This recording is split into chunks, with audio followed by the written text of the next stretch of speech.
How many steps has Juan done today? Are we live? We should be. Yeah, I'll do a check.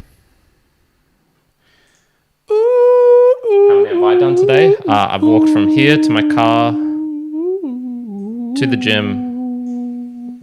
I probably took more steps in the gym than anywhere else. Nice. How many steps has Juan done today? Oh, I know where that's live. Yeah, I'll do a check. Do a check. Oh, he's got the V for V on the video. Yeah, it should, very nice. Probably because I pressed the V button again. Or I pressed the number. Welcome to the folks who are watching us, and now we've got two watching us. It's probably me and myself. No, I've done 23,000 steps. Yeah. Whoa, that's a big one. 17 kilometers down so far. That's a fair chunk. My workouts today are... What day is it today? I don't even know. Wednesday. Alright, that sounds much better, doesn't it? Yeah. Trying to get rid of that V for V thing as well. Yeah, I did. Oh, yeah, sure. 627 calories in my workout this morning, then a 2.44 kilometer walk, then a 3.21 kilometer walk, then a 1 kilometer walk, then a 2 kilometer run, then a 2.55 kilometer walk. Okay, one. Calm down. Let's go, folks. Calm down. Let's go. All right, sweet. That's good. All right, I'll get rid of that. For those checking in at home, if you want to know about my sleeping schedule, I will tell it to you. What's that? I'm going to tell everyone my sleeping schedule. Last night, 6 hours. Night before, 5 hours and 40 minutes. Night before, 6 hours and 10 minutes. Night before, 6 hours and 15 minutes. On the pat. Night before, 7 hours. Get out, yeah. Boy, you're being naughty there. 6 hours and 34 minutes, the one before. 6 hours and 33 minutes. 6 hours and 23 minutes. 6 hours and 46 minutes. 4 hours and 57 minutes. 7 hours and 16 minutes. So there's been some good stuff, Ken. Nice. Meanwhile, my little girl, she slept her first 8-hour shift. Oh, beast. Ooh, I know. She's on 2 7s and 1 8 last couple of days. So I'm like, wow. Still one hasn't been slept well, but... Yep. There you go. Oh, that's good on her, man. Oh, I've been going to well. bed consistently between 1 and 2 a.m. Nice. I've been consistently going, like getting into the bed to prepare for nighttime routine at 7 p.m. and genuinely falling asleep between 8:30 and 9. Yeah. Like dead by 8:30 and 9 o'clock. That's what happens when you wake up at 3 a.m. Exactly. I'm genuinely almost waking up by the time you're going to sleep. Well, we were doing that the other night. Yeah. Where I was messaging Juan. Yeah. Messaging Juan something, and he's like, go to sleep. Oh, jeez. All right. You got your notes and stuff? Let me just check my notes. Just quickly, just to make sure current notes, I'm not lying. Nice. I'll send you through a screenshot of that. He has Zero, no folks. notes. He has no notes. No notes. All right. This has been busy, so let me just take a second to check. I've posted the things. The stream is going live. Got the chat. This there. guy over here. Got that going. Got my notes. Yeah, man. I've stuffed around with a lot of things today. I'm hoping my computer doesn't crash as well. Yeah. Good. All right. Let's get this rolling. Let's do it.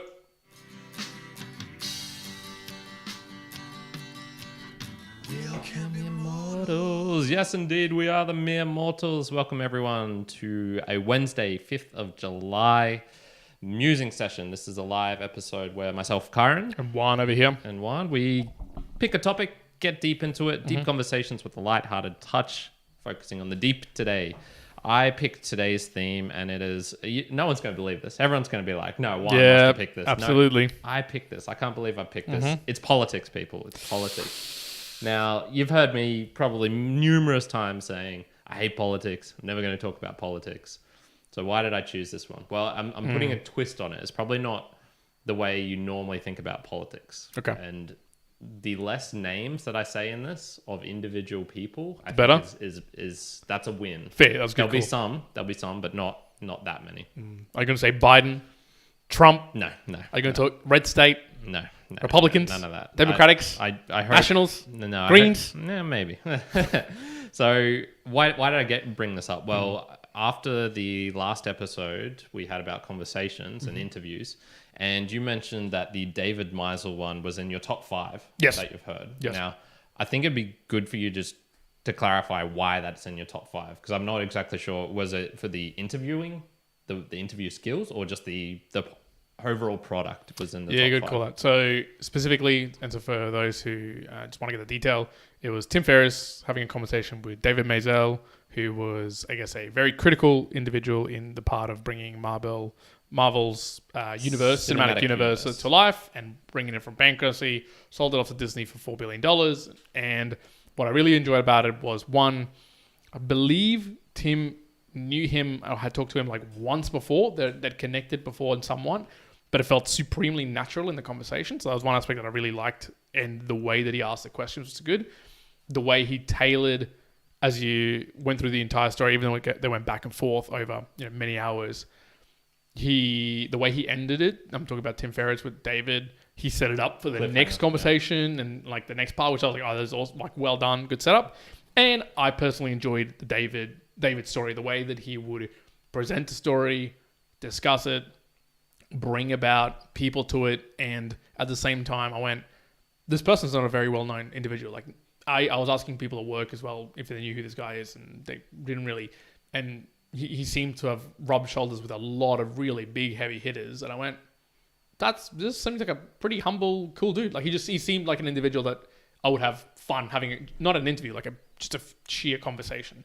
I think all of that. Plus, I like I never had really looked into properly of how Marvel came about to be and the licensing deals, and they talked a lot about internal politics and a lot about internal legal structures, which I went, that's really interesting. I haven't heard this being conversed much. And for those who might not know, I've been going down the path of some legal company conversations and doings. And let me tell you what, that is hard information to source appropriately. That is very, very hard to source. So it was interesting to just hear it. I never really properly listened to something like that. Yeah, so that's sort of the combinations. That was sort of what I figured that you'd take from it. Just my personal thing was I actually didn't like him that much. Okay. And part of the reason was the politicking and things that he was talking about. So Fair.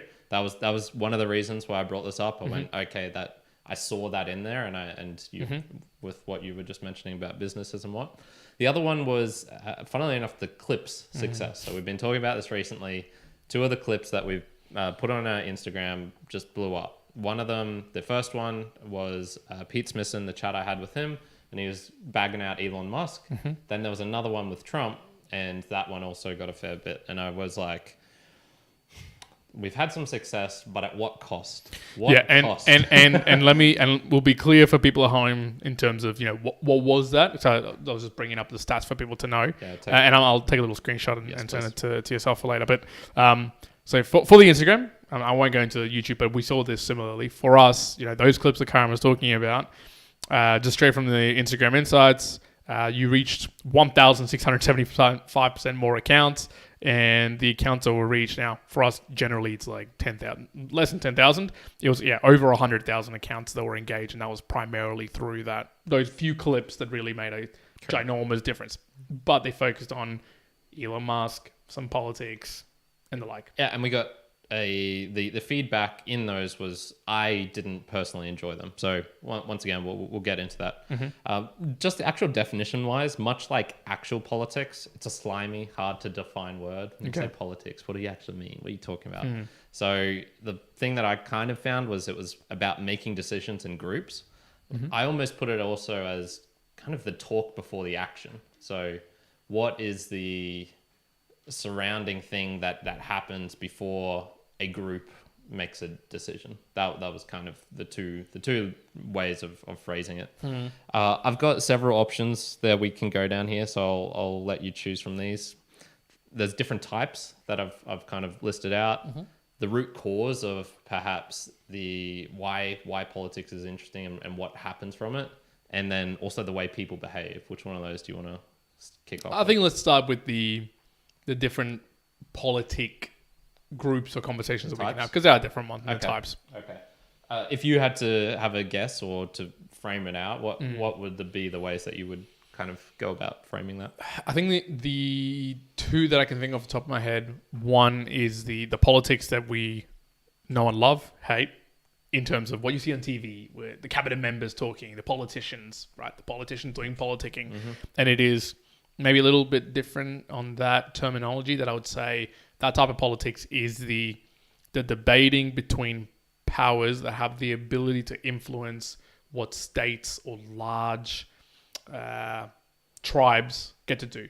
Because just like you might have the president of the United States versus another member or congressman, that level of politics is you're debating about what action should be taken for a wide array, whether it's democratically you are voted in, so you're trying to do it for the benefit of the people, or if, from an authoritarian perspective, hey, I might politic in the sense of the politics here is what I say goes, and that's the politics. The debate is non-existent, as in I tell you what's going to happen and this is what goes on. Yeah. Maybe there's no politics in the that. Lower rungs. It's then who gets to be second in charge or third in charge. Yeah, or who takes the benefit or whatever. Or trying to do a coup.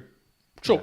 So, but equally, that category of what I would say politics of the state or large groups in like entities and humans would also apply to things like in tribes, in the sense that if you have the chief and maybe a competing chief or a competing second hand, and they are discussing or debating about, hey, should we install a rule where none of the tribe members can leave after 8 p.m.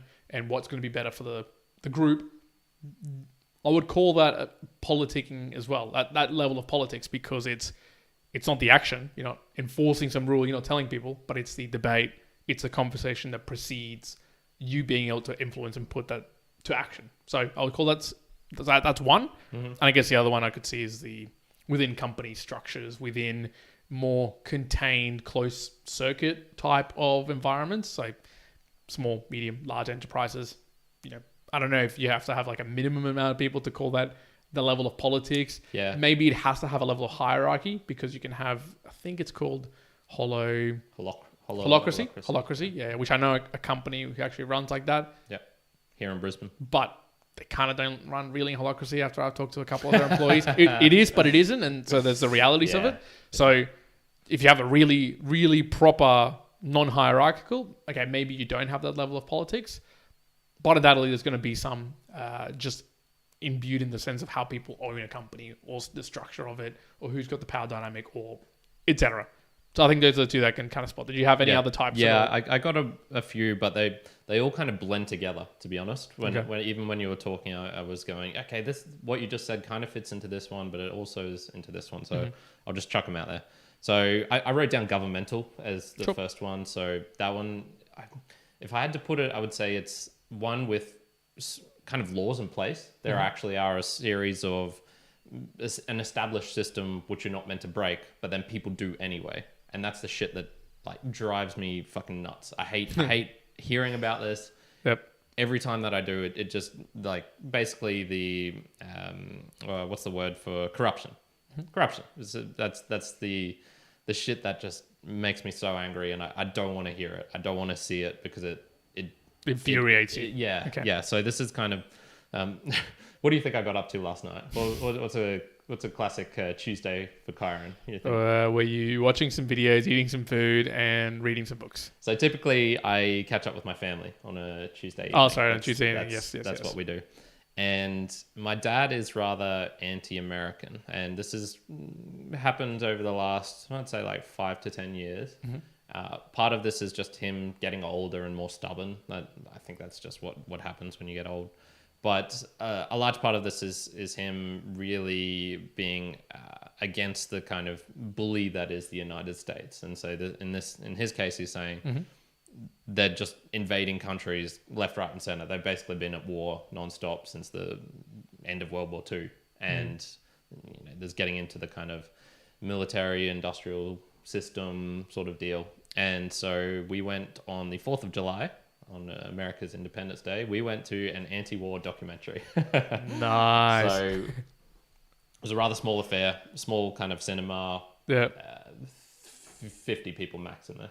Okay. And it was, and because it was like this, it was kind of not a well-known documentarian. It was kind of organized by this group here in Australia, which is an anti-war group. And so it was kind of like spliced together okay, but Sure. it also just it wasn't a cinematic Marvel. Sure, it wasn't a Hollywood. Marvel It cinematic wasn't. universe. It wasn't driven by David Maisel. Like, No, okay. no. And there was Should've a couple called of David. things in there. Yeah, there was a couple of things in there.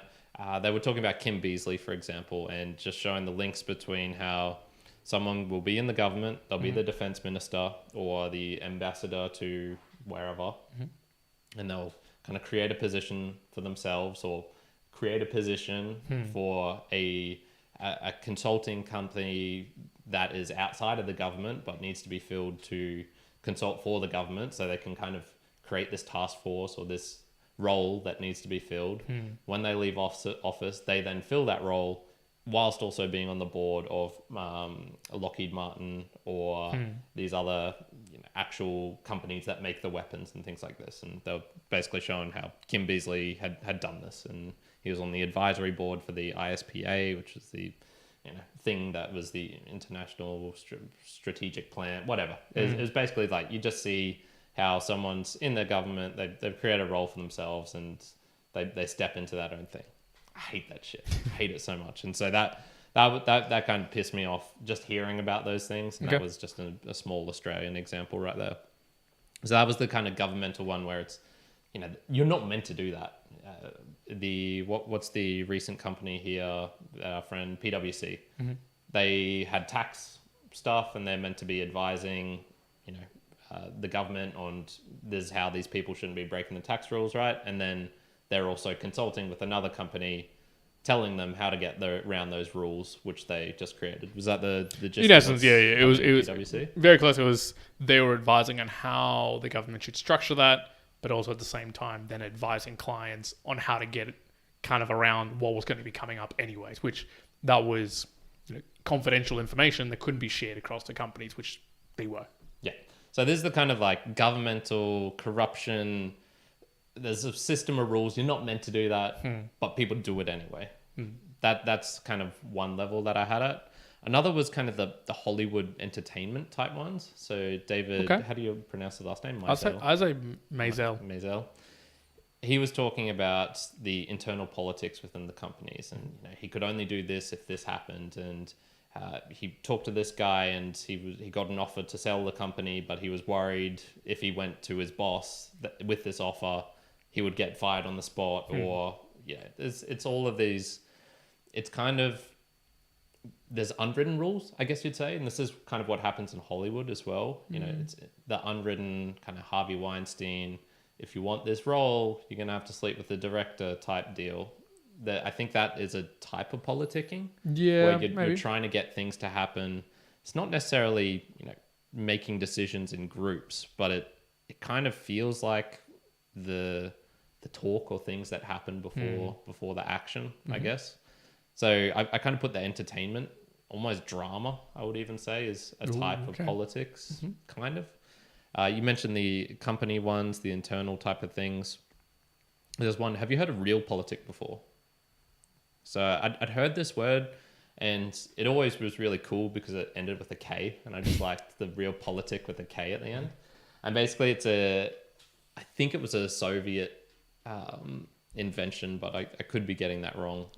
And it was basically doing international geopolitics, but without an ideology informing what decisions you make. And so instead you're following kind of more a pragmatic.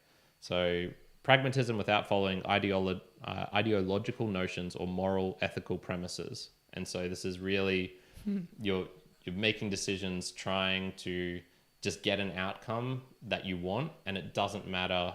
You're not using let's just say Nazi Germany, you're not using the ideology of Jews are bad and because they're rat-like, disgusting, inferior creatures.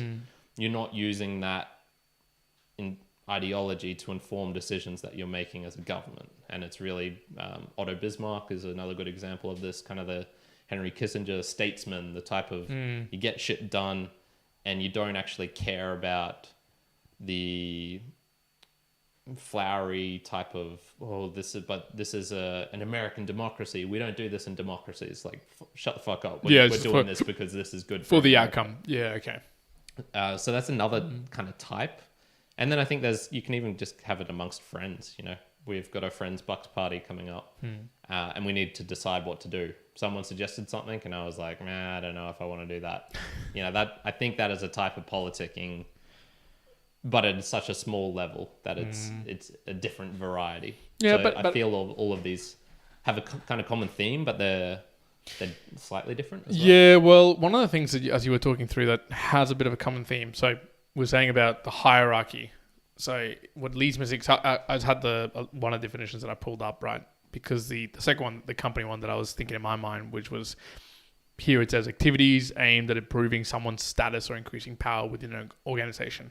So that could be deemed as politics when you're trying to increase the power or the status. But I don't necessarily think that if you're trying to do something or an action or a debate where you're trying to influence an outcome, I don't know so much whether that's a politics. I think you could call it something else. You could call it manipulation.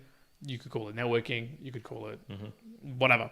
I don't think that that's necessarily politics within those more closed structures. So to give you another example, I wouldn't say that the debate between a group of friends around, hey, we should be doing this for a bucks party, that's not politics, because at the more enclosed levels, it's not that people are trying to get at a different status level nor a different power dynamic.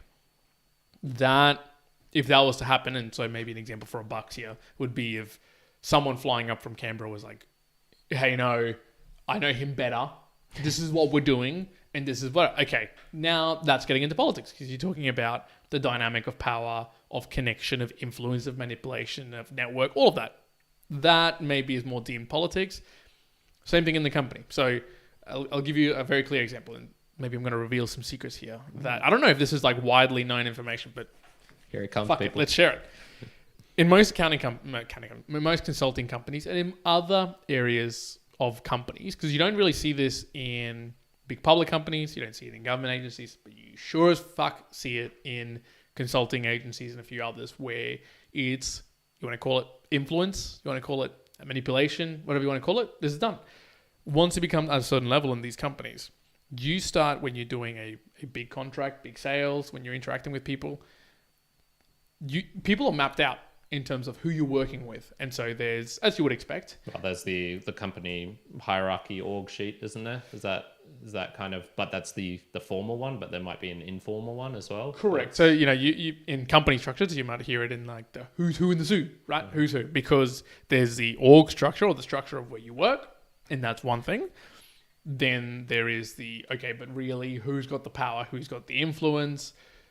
There's also the mapping of, okay, well, this particular person is in this role, so we're going to need this person, and you've got to manage that relationship and that network. So whether you would call it managing a relationship, manipulation, influencing, whatever you want to call it. I call that politics. Right? So I would say that is... See, and this is the hard one. I wasn't too sure what to call it. Sneaky word. Would this be politics in the sense that you'd be doing that? So I'll give you. I think so. Yeah. Because I'll give you the differentiation. So I've seen it firsthand. Seen it in my eyeballs where you'll put a person and be like, okay, that's a +3, which is they're really good for us, all the way to -3. Hey, they're really against us. We need to move up to -2, -1, 0. Right? I've seen this, man. Wow. This exists out there. And what is that based on their ability to influence a decision or influence? It's like a reputation. No, that's like thing? Exactly. There's more of the how well. There's two parts. One, how influential they are to any decision, and two, how much are they towards us and how much are they away from us. Yeah. Obviously, changes depending on this person here. He's the one who's going to inform this other person of who the contract should be won by or who we should go to. Cool, you got to influence that to do this. Right, this happens all the time. Whether you want to call it informally or I've seen it formally, it happens. And to that level, I go, okay, that's internal politics. That's what maybe you just might term as internal politics, and I can see that. Internal politics, more specifically though, is also the movement between maybe two people who are the same level, and so you'll have a conversation with the leader to go like, oh, actually, they're probably not that great, and I can actually do a little bit better, and kind of underhanding and all this. That could also be termed internal politics because you're playing in the hierarchy. You're playing political. You're playing status levels. That's a very direct correlation to internal politics. Okay. The boundary that I draw, though, and just before we move away from type of politics, is take me, for instance. Now, I've been involved in those conversations that were happening about power mapping, and I wasn't senior enough to like influence it. I was just more like listening. Cool. Okay. However, when I come into different positions, especially into companies that I've been before, I have inherent relationships that I've built up naturally over many, many, many years. A lot of the times I'm brought into places to do work because I've got these relationships. Like, it's just who I know. It's just how I can influence people in a more natural sense. And I know that I can use my influence in terms of networking and conversations to get things done. Someone messaged me just the other day. They asked like maybe 3 or 4 questions in a row in a bit of a group context, and I didn't have the answers, but I could get those answers like in seconds, as opposed to maybe people going and chasing it out just because I knew people. And it's like, oh, the answer was like, wow, one knows everything. And I was like, no, I know people. Yeah. Not that I know everything that's going on. And then it kind of made me think, is that politics? Would you call that as a definition of politics? Because I've got the influence to be able to get answers where I need to or connect with people. I'd go, not really. And the not really portion is because I'm not using it to influence a movement of status and power. It's the knowledge of the status and power structures that exist, but like getting information from it without the need to then impact that power structure or that status. I think that can be the difference that's a kind of the little link that I see in when you talk politics at the government level and you talk politics at a lower level, where when now let's pull it up to a much higher level, different type, government politics. If you had 2 presidential candidates debating as you would about a state or what's going to happen to the community, but the conversation is less about, if the conversation was not about, and it always happens though, but if it wasn't about, oh, you should vote for me, or you should put me in play first before this guy or whatnot. But if the conversation was purely about, oh, no, this is best for this because here's this data and here's what we've been informed by, and we think is going to be best because of this, and the other party then go, perhaps, but I've got this data that shows this and whatnot, and you come to a kind of agreement, or you debate it, and that seems to be the nice thing. I'd go, well, that was politics per se that you're debating, but you're not debating, you're then not influenced by status and power. And that kind of takes away what I would say is maybe politics, but then you'd go, okay, well, that whole system is politics. Yeah, no. So it can get confusing, but I'd say power and status definitely has to have something to do with it. Yeah, I think that was a good point you made, because I probably am guilty of painting a too broad brush, especially in terms of companies, where I would look at what you were just saying then, and normally I would just go, that's all politics. Juan got to that position because he was politicking, he was doing these things, the reputation, status, all that sort of stuff. And then I go, you can probably work your way up to positions where it is done just through things that are outside of what I would say is politicking. If you're just a really funny guy, you enter in a company, you don't have any intentions to be top dog or anything, but you're charming, people like you, and there's people with natural talents for this, I'm sure you can get up into a position where people would say, like me, would say, oh, the only way you got there was through kind of the devious strategic nature of politicking to get there, calculating the risks and strategic of this person knows this, I'm going to make friends with them. Much like the David Maisel was saying, he needed to know this guy to do this thing.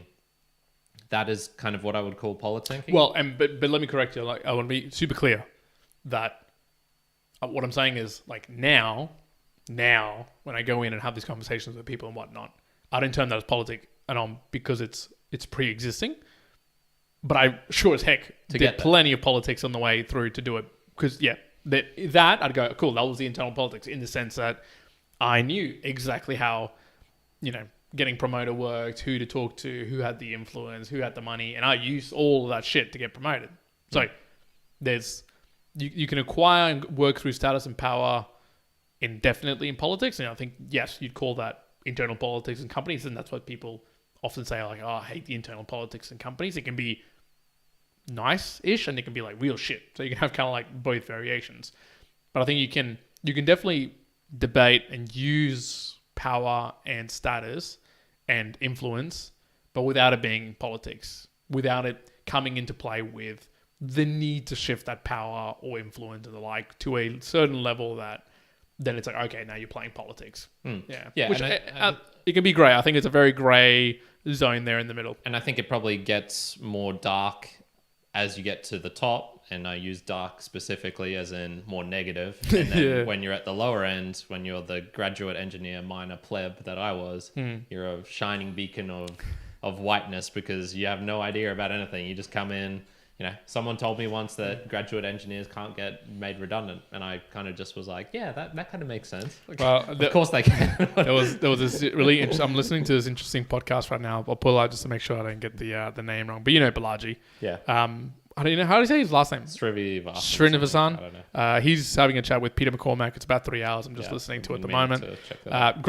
Great conversation. I would definitely suggest go listen to Balaji talk about anything. I'm going to mention him later. But he made a little quote about a banker, from a European banker. It was like a really well-known banker. And he pulled out this quote during the great financial crisis about, how bad it was getting. And he was like, this is the best quote you can kind of find from these bankers and whatnot. And again, this is politics at the like banking / government level.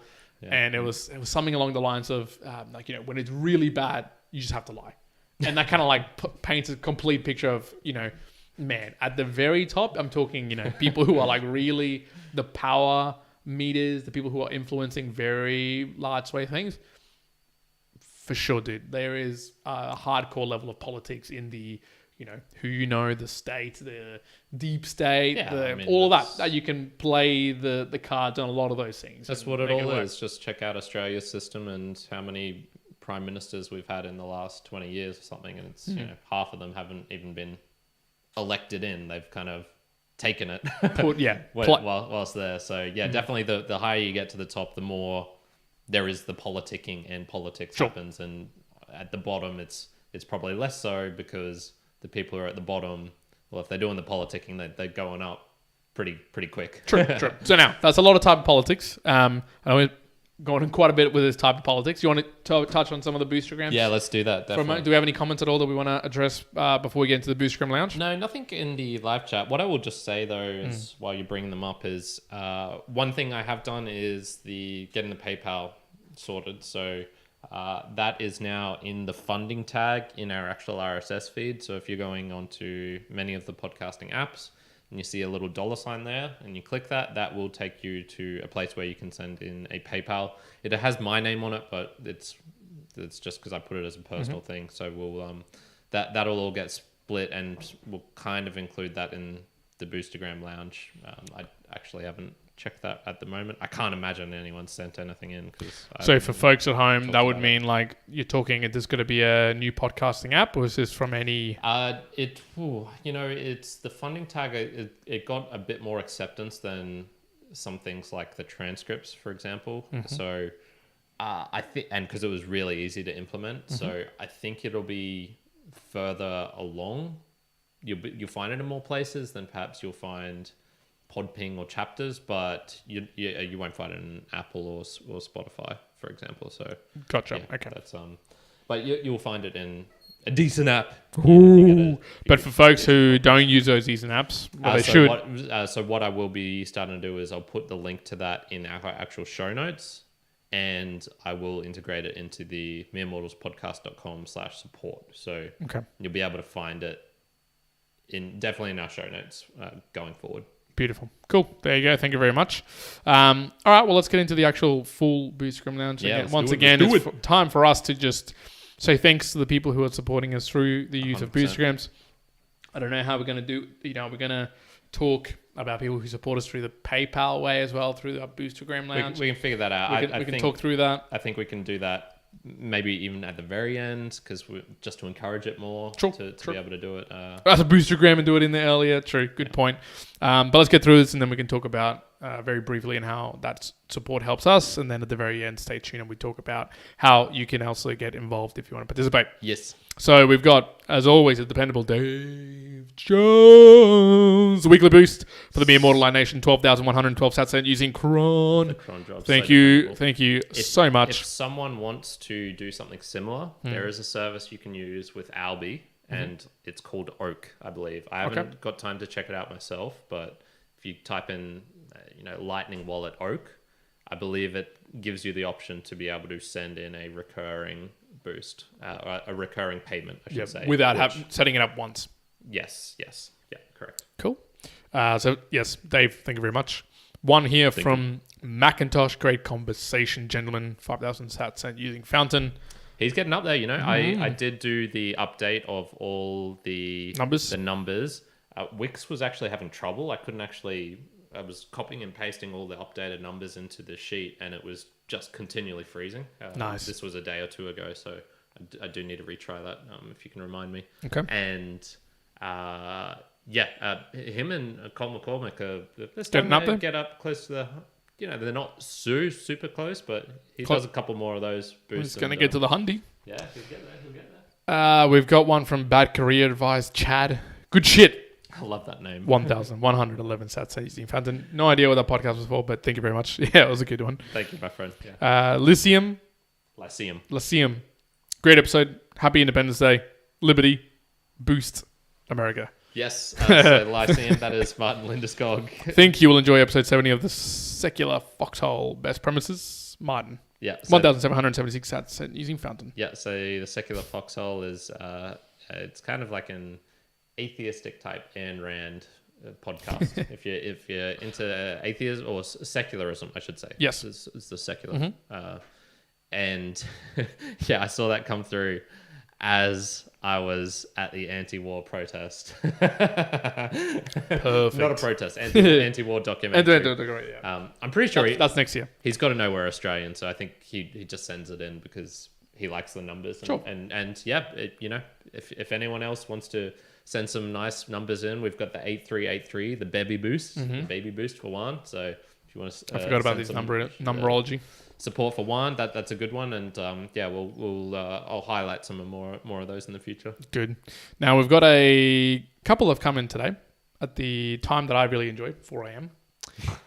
Petar has come through quite heavy here with quite a few coming through.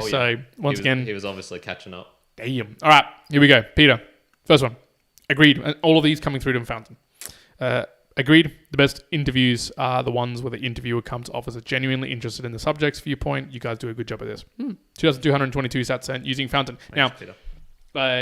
I've lined up a conversation with Jeff next Thursday. So that'll be a really good one. And my key goal going into that is, yes, have a list of notes and questions that I've got, which I've got some good ones to go there. But it's about being genuinely interested. And I go, I don't want to go in there as an interview. It's got to be just purely like this dude knows a lot and is involved heavily right at the forefront of a lot of things. I've just got to be genuinely interested to ask questions. Just ask. The easy thing is you've already done one with him. That is a good point. That helps tremendously. Yep. I've noticed all the second ones, the repeats I've done, have just been so much better. easier. Just as an additional two, I'm not doing it here, which the first one was. Okay. He actually has a podcast room in his office. Oh, sweet. I was like, damn. Nice. Where's his office? In the city. So, smack bang in the city. There's actual like a monochrome. It's not a shared working space or anything. No, it's a full space office that he's got a Good podcast room to it. I was like, damn, sick. Let's do it then. Second one from Peter. For the greater good was used to justify every tyranny throughout history. Karen has the right to take on this one. Perfect safety is never possible, and your idea of safe information is not something you get to impose on me. Free information is only a problem for people who are lying. Great talk. 7,777 sats. That was definitely the censorship episode. Yeah. Not much to add. No. One. Peter has spoken. Peter has spoken. From the viewer side, well, I am not 100% great at this. I've been trying to not dwell on anything very negative.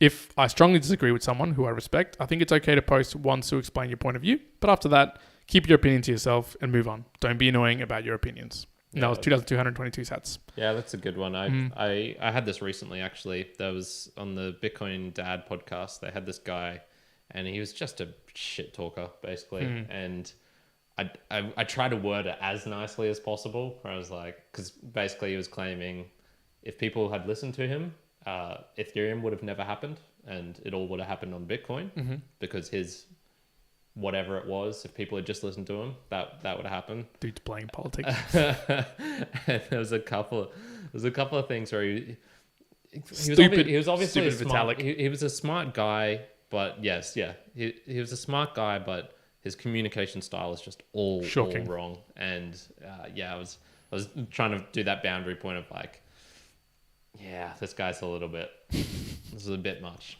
Yeah, but yeah, Peter's correct. It's not nice to dwell. No. It's unhelpful to dwell. Here's another one from Peter. I only play a doctor in the internet, 1. And 2, I really enjoy hearing Karen come to these evolutions of character. Being someone who is good at cold pickups likely does come with some unintended consequences.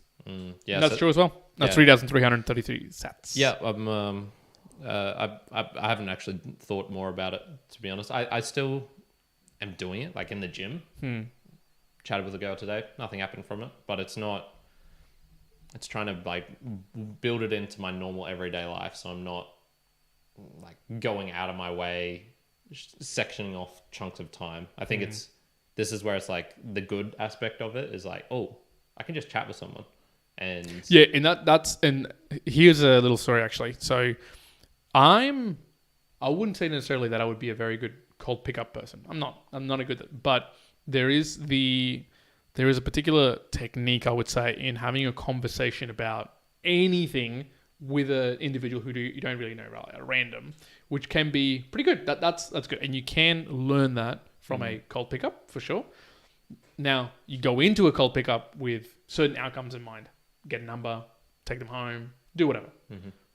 But I think if you shift the outcomes to be interested, have a conversation, pass time, the same skill set is really good. As long as you're focusing on the skill set of conversation and you change the outcome, then fantastic. But I think it's more along the lines of the outcome itself being the thing that you evolve over, less the skill set, because the skill set can be fantastic.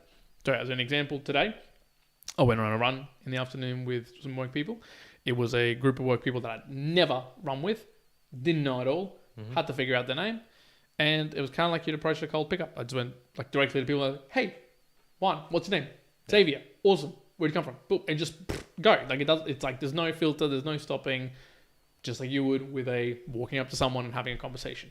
But it's a skill set that becomes powerful as long as you shift it away from the outcome that you're trying to get to. Correct. Yeah, I almost did something good today, and then I screwed it up because I was at the gym in the outdoor area. It's current life. I saw this guy in the car park, and he was picking up rubbish, and I was like, "That's fucking cool." Like, I want to. I did that once, and someone gave me some props for picking up rubbish, and it was like, oh, it's a good reinforcing thing. It's an easy win all round. Yep. I get to say something nice to someone. He gets reinforced for doing a good thing. Absolutely. But instead, you just threw rubbish at him. yeah. Instead, I let the in demon come out. The politics came out, and I cursed him. No, he walked away, and then he walked too far, and then it was just like, oh, I'd have to yell out to him now to do it. If I was on the money, if I was in game mode, that wouldn't have happened. I could have made it happen, but I wasn't. He walked away, and then I went, oh, should have said something. Yep. But I would have said something if he'd come back, and that's the power of the cold approach. People who pick up rubbish, Karen salutes you. Yeah. Another one from Peter. It's just coming, dude. I think he's through 100 just on these days alone. I think it's because he saw Dave Jones was getting close to about the midway point of catching up to him, and he's like, no. Now we're gonna do something. Were we talking about that if someone hits 100 million, we're gonna fly out to them? Did we? Maybe. Karen said he would. No, I don't know. Another one from Peter. I imagine the vast majority of papers were written in the same spirit of how yours were. Be skeptical of people who claim to be experts in the field, mere mortalites. 2,222 sats sent using Fountain. Good row of ducks there. Thank you. Yeah, that's a good point. Be skeptical of people who claim to be experts in their field. That's a hard one. Experts. Maybe we should do a whole topic on this because. Well, I was going to say useful. Yeah, experts are useful, but also if you challenge an expert, but the expert is sort of leading the field in a particular, I don't know I think maybe you can't necessarily challenge them. Skeptical? I don't know. Maybe that's a whole topic in itself. That's a good one, Peter. Thank you. Thanks for that, Peter. Another one from Peter. I wish I had time for another podcast. Too many things to do. 2,222 sats sent using Fountain. I see him all around, man. He's still got a lot of podcasts going on. He's He's a boosting mania. There is a guy called the boosting maniac, but Peter's probably like the boosting. He's the actual one. He's the boosting wizard, maybe. I don't know. Yeah. Damn. And the final one, as far as I know, the word anarchy stands for without rulers instead of without rules. I've been meaning to look this up because I do have there is a streak in me that wants to know more about this particular brand of thought, because it is kind of close to libertarianism, which is something I also I seem to enjoy, or I seem to enjoy listening to people who are along those lines. Mm-hmm. But then I hear something like Michael Malice, who's the anarchist probably of the most notable one, perhaps of recent times. And man, he talks a lot about politics. And I've actually I don't not listened to any of the podcasts. Well, I haven't even listened to much of his podcasts, but especially like 3 minutes, I'm just going, I'm not interested. Yeah, honestly. Exactly. So he was getting into too much of the political sort of stuff. In any case, folks, thank you very much for all those Boostagrams. Look, that was man. a huge row of Boostagrams coming through there. Yeah, That's probably almost closing on 100k of sats. Well, that would be 20. I think I just like quickly tallied up Petar's, which was 20. No, sorry, that's an absolute lie. It'd be more like 50. More like 50. That's probably around there. Yeah. That's a huge amount. To be honest, 50. I'd have to do the numbers really, but it's starting to. We're not too many multipliers away from it's self-sourcing the podcast, as in like completely allowing the podcast to just at a bare minimum suffice. Now, there's a few other costs that are included there that probably don't tune it, but we're talking. I'm not talking here like a multiplier of 100. I'm talking 2 or 3 multiples, and cool. We're rolling in the deep with it. So the actual numbers. So in quarter 1 of 2023, we were at as of April 1st, we were at 4.36 million sats being sent in. And now we're up to about 5.1 as of the 1st of July. Yeah. So that was about 800,000, something like that, getting sent in, maybe just slightly less than that in like a 3-month period. Oh, how's my math? So that'd be 40 times 8. 32?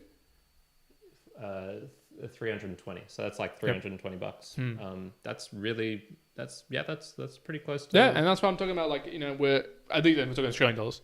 That's a few multiples away from it going like, okay, cool, that's awesome. That's self-satisfying the podcast. Paying for the hosting, to paying for the audio equipment, the software from like an Adobe perspective, Buzzsprout, all of these sort of things, which we try and keep pretty low, minimal anyway. So everyone, every sat that you send in makes a difference. Absolutely, we really do appreciate it. Okay, back to politics. I know that was a pretty huge piece, but thank you very much. Stay tuned until the end. We'll talk about a little bit more of those, how you can participate in the boost as well, folks. Definitely. All right, check this out. So the way people behave, this is just the thing that I got from the clips. So for people who were wondering, like, oh, Karen, you seem to be exaggerating perhaps what the clips were like, the kind of reaction that you were getting from them. So as in like the comments that were coming through. The comments that people were sending through. So I'm gonna, and while you pull them up, I'll also pull some stats of those quite specific ones, just in terms of how many people were commenting in that. Yeah. So I'm going over to here. So this is the first one that Pete sent. So in terms of actual numbers as well. So this one got viewed 47,000 times. Typically we'll get, before this was happening, it was like in the hundreds. So it's like 100x basically of whatever we normally got. So let's jump into the comments here. God. And so in comments, there was about 280 comments on these ones, and there was 89 shares or sends with it. Something like that. So this once again proves not everyone should have a podcast. Must be jealous of him because Musk grows his hair and he can't. Bro said I am alpha in the relationship to her first wife on the first night of their marriage. I don't even know what that means. No idea what happened to your comment section, man. 200 comments. The Musk cells really came out in droves. Don't listen to me. Keep doing what you're doing. Boo. Are you sure that you're smart enough to recognize a genius when you start using filler sentences to get the word count on your essay? Elon isn't smart. Oh, cool. You have proof. Elon isn't smart. Great talk, bro.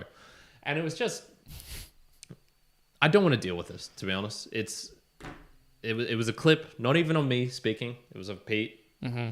I didn't intentionally put this one to, generate or drive. To incite this. I was on the borderline of when I saw the Trump one come up, and basically what I do is it all goes to YouTube. Every clip I goes to YouTube. Mm-hmm. The ones that kind of kick off there a little bit, I then share elsewhere. That's my method. And I saw the Trump one coming up as well, and I went, should I post this? And this was one of the first times where, in terms of a content thing that I've created, every other time we've done an episode, I've never had to think, like strategically, should I post this or not? Yep. And this one I went, I don't know if I want to do it. I said fuck it and did it anyway. I'm changing my tune on that. That is not going to happen anymore. Okay. Because I don't know. What do you make of all of this? Well, it is kind of. I don't know whether this falls in the politics realm or not, but it's an interesting point of conversation because someone mentioned this to me in lieu of me I was creating through the company and changing some of the structures that we do with the podcast.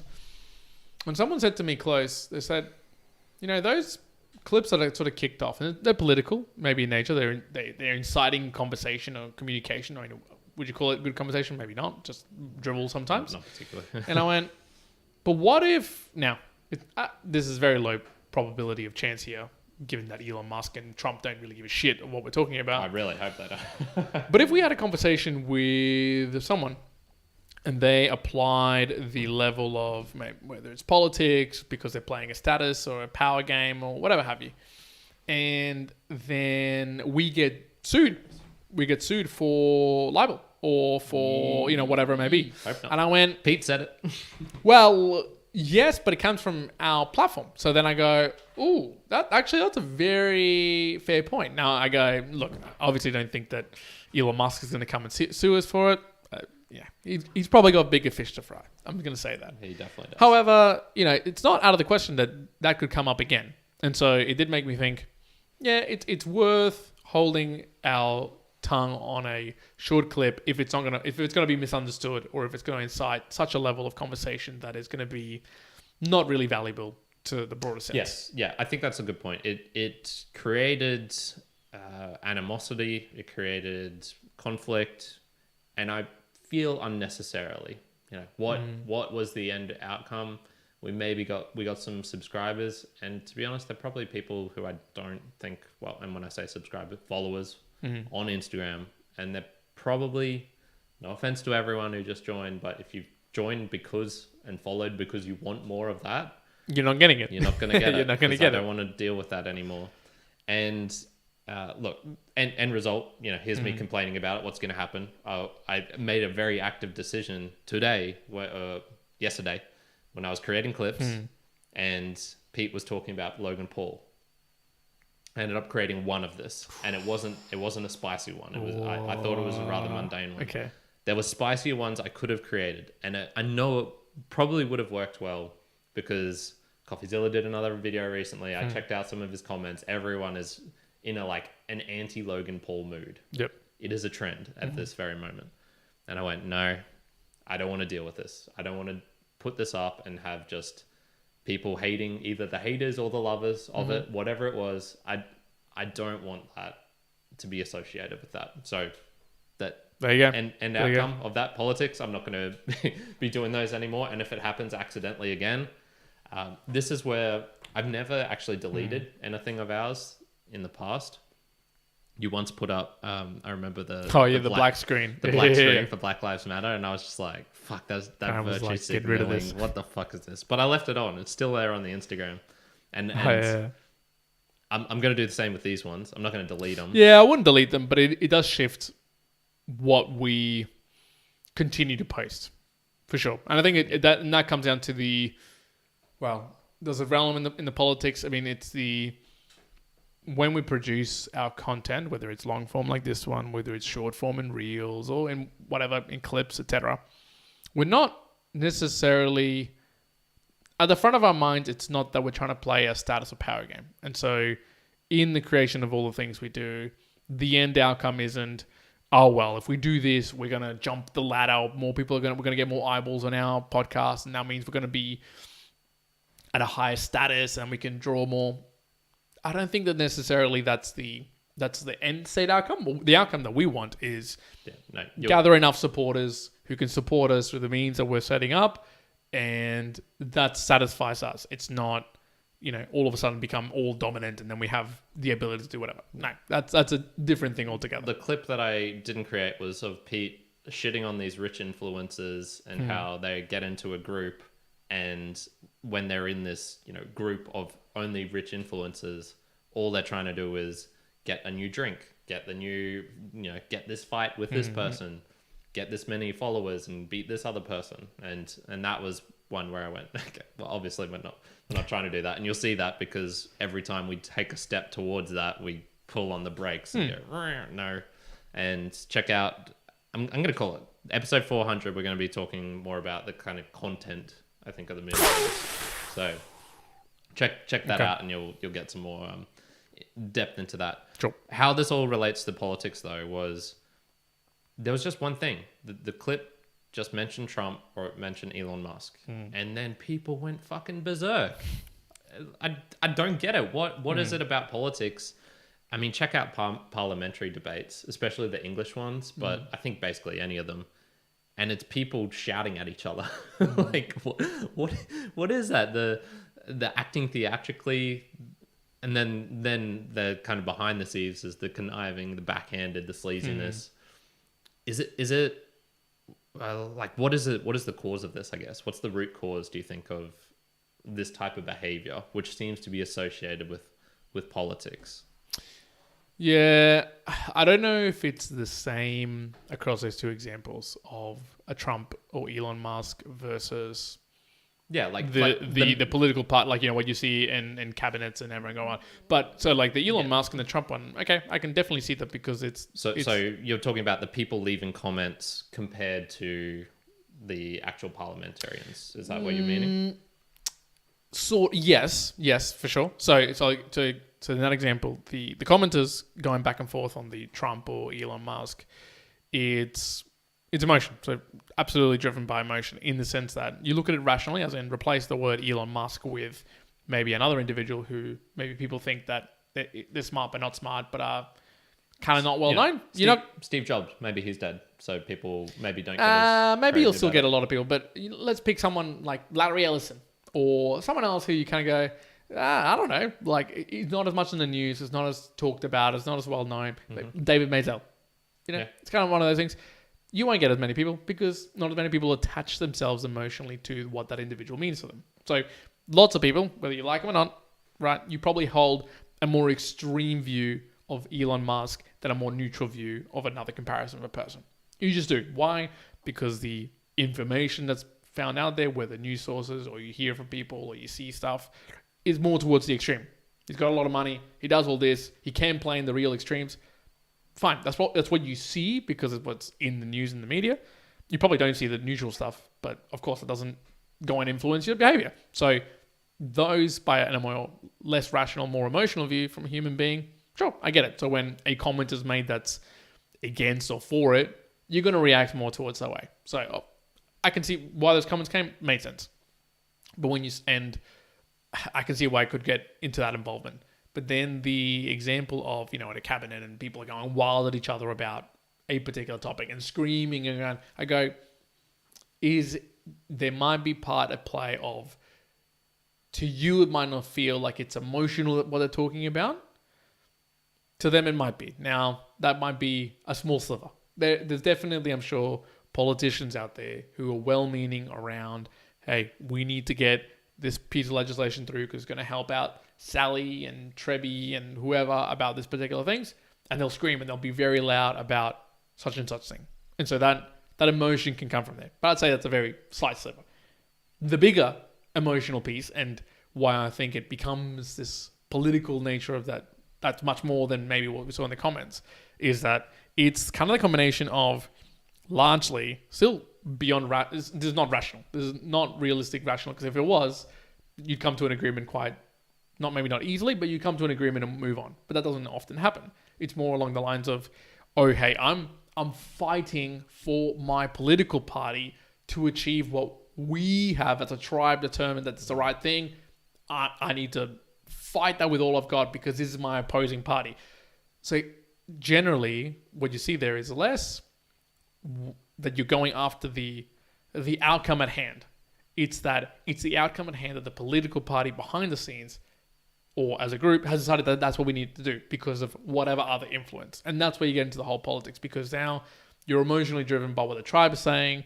You're definitely playing power levels, power struggles. You're playing with status, and not, maybe there's some part of it, but not only exclusively for the outcome that you're actually trying to achieve. And this you could see with, I'm sure there's so many clips in different ways, but I've seen one recently about interest rates and housing, and I think it was more in Britain. And someone was asking the other person, "Can the speaker tell me about what interest rates have gone up?" And the other person responds back with, "We've made 110,000 jobs," as the speaker sits down. And then they've got their cronies behind them. Exactly, yeah. And so when you look at that, you go, fucking politics, what the fuck are they doing?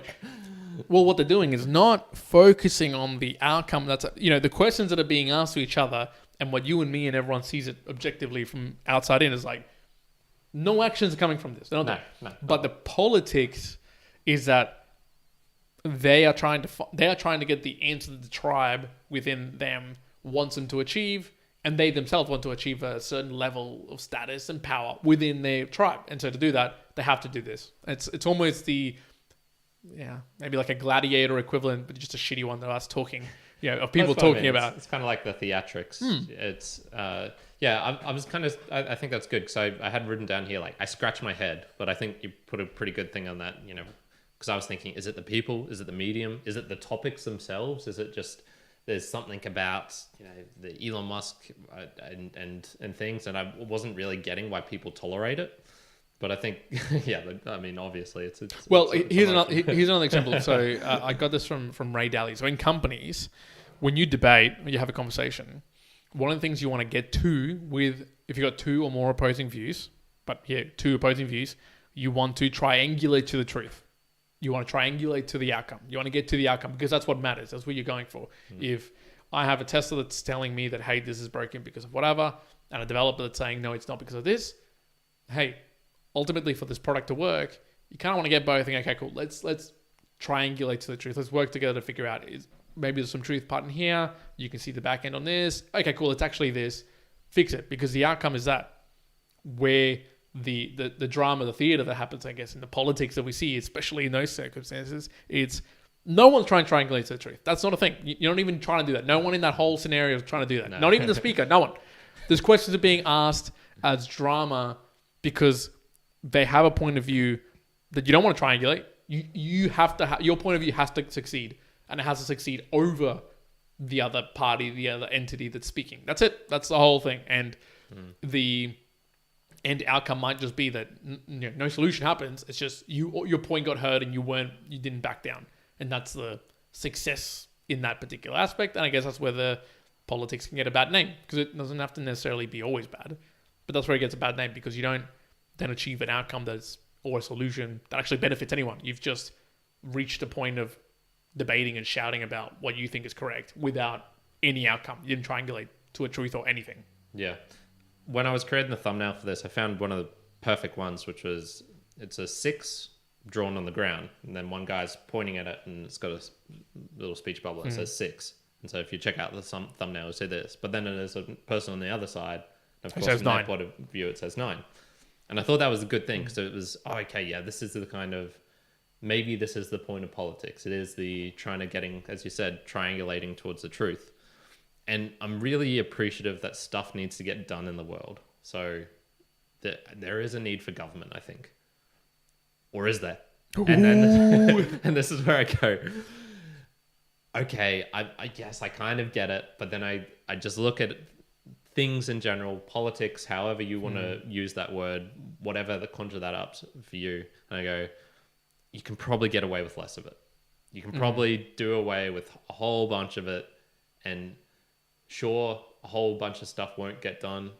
We've been talking about Elon Musk. He fired a fuck ton of people. And people are still bitching about Twitter. And maybe the things, their little feature didn't work as much as well. But the platform is still there. And it's still working. So what did all those people do? Yep. And this is where I just go, the root cause of it, I think a lot of it is the drama, the power, the money, the fame, the prestige, the legacy, And then maybe a little bit of altruism and general actually wanting to make and help things go better. Like you were saying with the company type deal, I think a lot of people who get to those top positions, that is what they're chasing. It's not finding the source of truth or making the world a better place. But then there are some people who probably did do that. It's the kind of Steve Jobs of the world. From what I gather, complete arsehole, but he was so determined and so driven with how he wanted to shape the world. And I think with the smartphone, I would say it's made the world a better place overall. That's a guy I go, okay, you know, he created one of the biggest companies ever, was in charge of it. I'm sure there was a bit of politicking that he had to do at the top to make sure he stayed in there, and that the number 2 guy or the number 5 guy didn't just like, you know, backstab him and kick him out.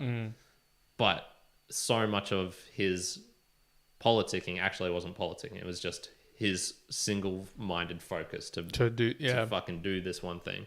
And so that one I go, okay, that's cool. That I'm good on him. And then the other thing is, you know, do we actually need large groups of people to do things anymore? Is part of the problem with politics is that we are still in this geographic type domain where we do have to deal with people. I look at my old work and I was kind of friends with some of the people, but when I look at it more deeply, I go, you know, I didn't have a lot in common with them other than work. And so they were work friends. You know, that's a section, that's a bucket. Sure. And overall, I'm kind of glad that I don't associate that much time with them. You know, I was spending 12 hours a day. I was doing 88-hour fortnight. So 44 hours of my week was spent with these people. And they weren't particularly people that I loved or wanted to spend more time with. Sure. And so I go, okay, maybe something is, there would just be less politicking if we had something like biology is the network state, where it is you're interacting with online people and you find your kind of community online. VFriends is one, a handstand Instagram, that sort of deal. And his kind of grand vision is that in 20-30 years time these will form groups and you'll actually buy some property and have a physical space together, and then that some of those will even turn into being recognized as perhaps other countries or being diplomatically recognized. And I kind of go, oh, okay, yeah, this is maybe where politicking actually is. It's just because you're kind of forced to deal with people you don't want to deal with. And so maybe we don't need as much of it. Maybe that's just like a physical constraint, and that'll get changed in 20 years time. I like where you're coming from. I like the positivity, but I would disagree in the sense that I don't think so at all. And I would disagree, like say with the network state or something similar to it. You're gonna have politics no matter what. I think it's the end outcome anyways. And I'll say this in this regard. We'll see. If you join a whole bunch of people who really enjoy this very similar thing, you take, you know, where 100,000 people who like, you know, really enjoy their handstands, quite similar in a lot of ways, and you have a network in it. Absolutely. You're probably going to be more aligned in a lot of things. And so it reduces some unnecessary politics. But you're probably going to have... People still going to want power, because prestige, fame. And even if you don't want it, it kind of has to structure in that way anyways. And what I mean by that, the structures that humans, mere mortals, we play in for a very long time has some sort of hierarchy to it. If you have 1,000 people, you're going to have some sort of pseudo-leader. I don't care if you say there isn't a leader. Someone's going to have to be managing something, right? Someone has to manage where the conversations are taking place to get people together. So I mean, that could be rotational, that could be whatever.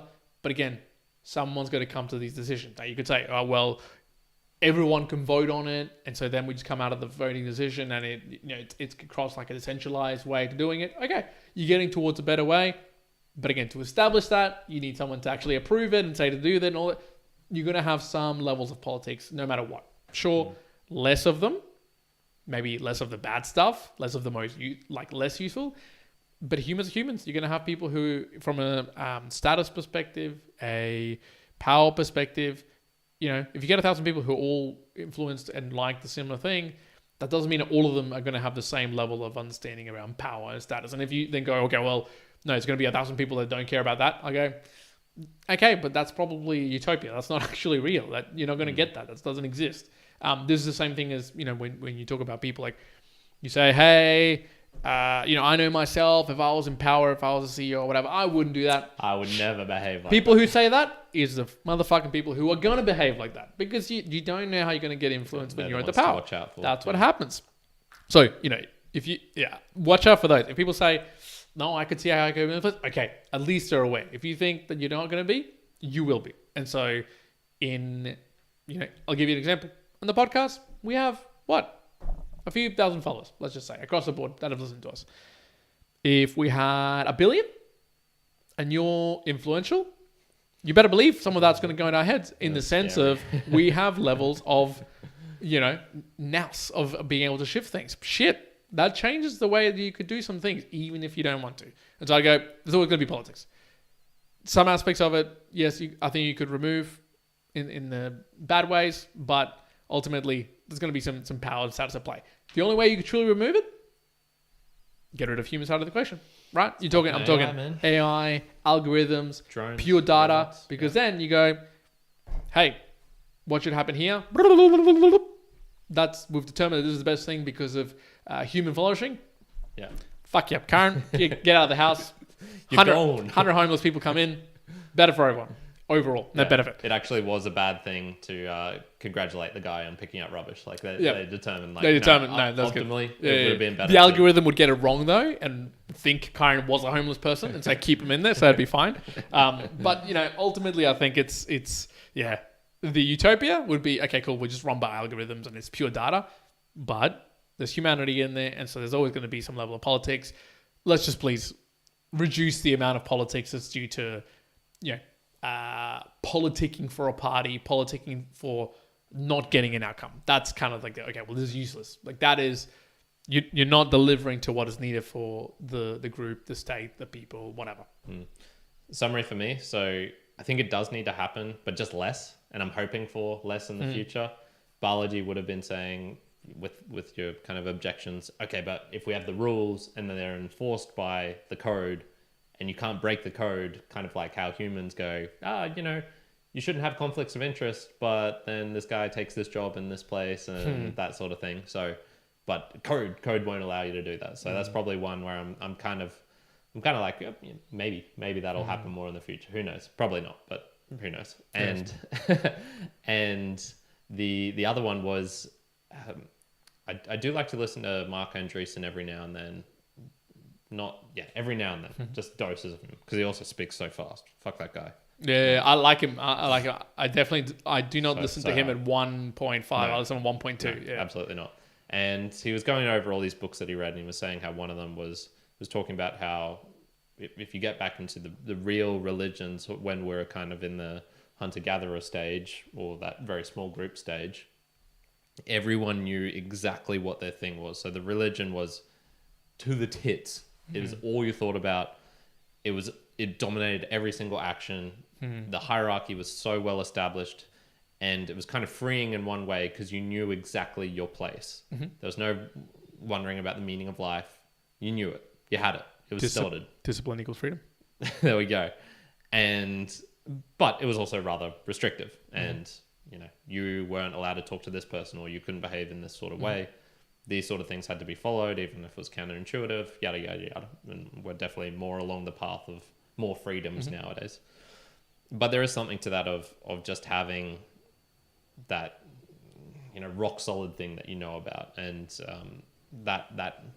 how does that relate to politics? I can't even remember. It just came up into my head now. But I think that we can have less of it. And sometimes it's as simple as just cutting it out and not hearing about it. One of the things I was talking to Pete about was Bitcoin and value for value. And he was just like, look, I just don't want to deal with it. I don't care about it. It's all I hear is rug pulls and things like that. And I went, you know what? I can appreciate that, because I was the very same with COVID. I didn't care about ivermectin. I didn't care about mask wearing or this or that. And I just cut that out for 2.5 years of my life. And I think I'm better for that. So that level of politicking, avoiding all that drama, it actually It's beneficial. it helped me. And if it makes people happy, I'm all for it. If they love the drama, that they love the theatrics, Pete loves that shit. He's all about politics. I know there's so many political podcasts out there. People love that shit. They love talking about it. So go for it. Go for it. You know, Consume if it. it's your thing, go for it. Yeah. One thing I would say is I actually respect women for their version much more than men, because it's always men who are into these sort of things, and they're also the ones in the governmental stuff where they actually can make decisions that will impact my life, whereas women choose the much smarter option of reality television by far in general. Generalizing here, I know men. I'm going to clip this. Yeah. I'm going to clip this for sure. And theirs doesn't impact anything. Yeah. It's the Kardashians. I was chatting with a girl who does doing handstands with. She was watching Fuckboy Island. Fuckboy Island! She was telling me about Fuckboy Island. You know, all these things. I humoured it enough. Yep. I didn't really care that much. But, of course. you know, I Well, listened. you didn't care about it because you submitted your proposal to go into it and they rejected you. No, so it's on Fuckboy Island. There's half of them are fuckboys and half of them are nice guys. And unfortunately, I would. You didn't fit 100% either. No, I'd fit on the nice guy one for sure. I think that's how women see me. And and I was going like, you know, at least their stuff doesn't affect others. You know, True. The politics they care about, that they love. It's drama for drama's sake. Yes, which I'm actually, I think they're much smarter because of that. Yep. Much Yeah. smarter. It's like drama for drama's sake, not politics for drama's sake. It's like, yeah, okay. You're missing the point. Like, just go have a play about this, not actually deal with my life. Yeah, and then a final little curveball here, right at the end. Am I just not appreciating the Australian system? Am I not appreciating politics? Should I actually care? The should word. I hate the should word, but should I? Because I met an Argentinian girl recently, and I expressed my disdain of politics to her. And she looked down upon me for my kind of non-participation. And her, you know, 2-sentence argument, because we didn't dwell on it, was, yeah, but then your country can turn into Argentinian politics. If you don't care about your politics here, it can turn into the kind of stuff they have there, which is a lot more corrupt, a lot more bullshit, with way worse outcomes. And I went, oof, that like a little seed of doubt in my heart appeared. Yeah. Because I went, oh man, maybe she's right. But I don't think she's right. Especially after this whole talk that we just had, but maybe she's right. maybe I'll end it just finally in politics versus absolute chaos. And I'm talking like not anarchy. I'm talking like chaos where it's like a bad chaos, or you know, you have a tyrant ruler. Yeah. Well, you're gonna choose politics. You're gonna choose a well set up politics, even if it's gonna be influencing some people in the better way. And there's status of power. Well, shit, better that than absolute destruction. But as you start moving towards the tilt of a better society, a more stable society, a more stable financial system, more stable whatever, then maybe we're saying, okay, less politics as you start becoming a little bit more secure in what is around you, or the safety around that. That can be fair enough, I think. Yep.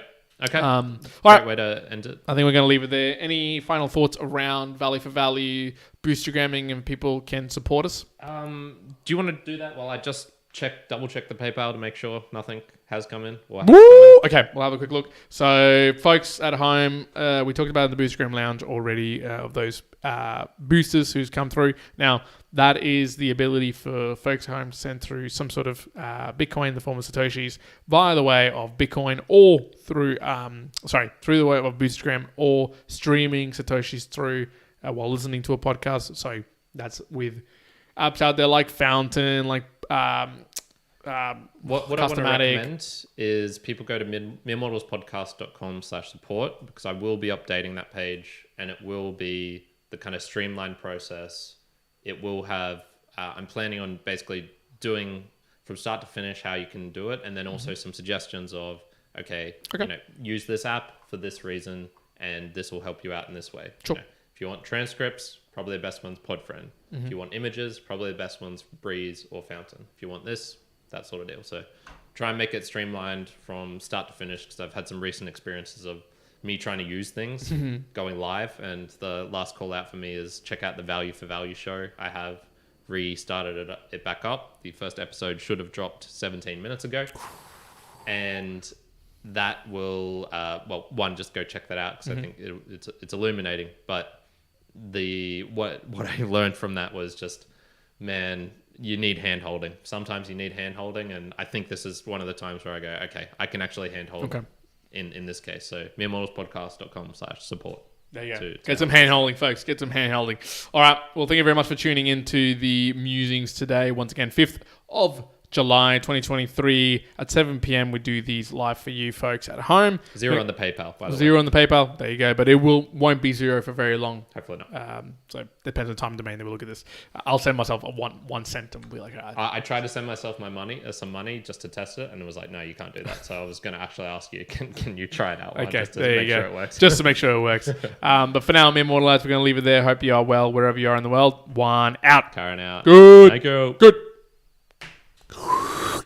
Good episode. Thank you, man. Joey was just trying to call. Thank you, folks.